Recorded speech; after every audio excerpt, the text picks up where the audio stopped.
இப்போ நீங்க பார்க்குறது ரொம்ப சிம்பிளா சொன்னா, இதுதான் ஷாக் அப்சர்வரோட ஒர்க்கிங் பிரின்சிபல். சடனா இறங்கினாலும் மெதுவா மேலே ஏறணும். இது நீங்கள் அறிந்ததே common front fork telescopic system. Royal Enfield cruiser மாடலில் இன்னைக்கு வரலாம் இதான் நம்ம யூஸ் பண்ணிக்கிட்டு இருக்கோம்.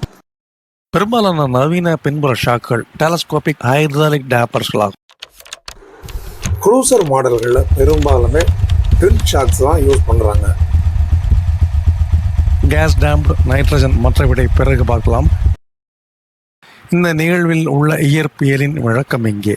2 முக்கிய கூறுகள் படத்தில் உள்ளதை பற்றி சொல்கிறேன். காயில் ஸ்ப்ரிங், இது ஆற்றலை சேமிக்கிறது. நீங்கள் ஒரு மேட்டை தாண்டும் போது ஸ்ப்ரிங்கை அழுத்தி தாக்கும்.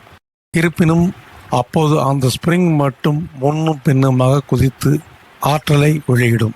எளிமையா சொன்னா பவுன்ஸ் ஆகிட்டே இருக்கும். எந்த ஒரு ஷாக் அப்சார்பரும் எவ்வாறு செயல்படுகிறது என்பதை புரிந்து கொள்ள நீங்கள் ஸ்ப்ரிங்ல இருந்து பார்க்க வேண்டும்.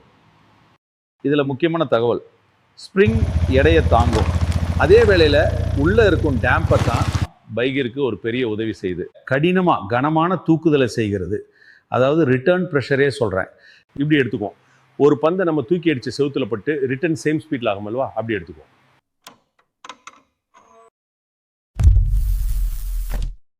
ஏடி current magnetic shock absorber. Very பேசிக்காக பேசுவோம். ஃபஸ்ட்டு இமேஜின் பண்ணி பாருங்க என்ன நடக்கும். இதை மிக தெளிவான தமிழில் சொன்னோம்னா, சுழல் மின்னோட்ட காந்த அதிர்வு தணிப்பி, அதை தணிக்கிறது. முதல்ல இது ஒரு கற்பனை செஞ்சு பாருங்க. ஒரு காந்தத்தை எடுத்து அதை ஒரு காப்பர் டியூப்பில் உள்ளே போடுறோம். என்ன நடக்கும் நீங்கள் சொல்லுங்கள். அதை பற்றி பேசணுமா வேணுமா? இதில் உங்களுக்கு விருப்பம் இருந்தால் சொல்லுங்கள், கண்டிப்பாக இதை பற்றி பேசுவோம். தொழில்நுட்பம் அறிவோம்.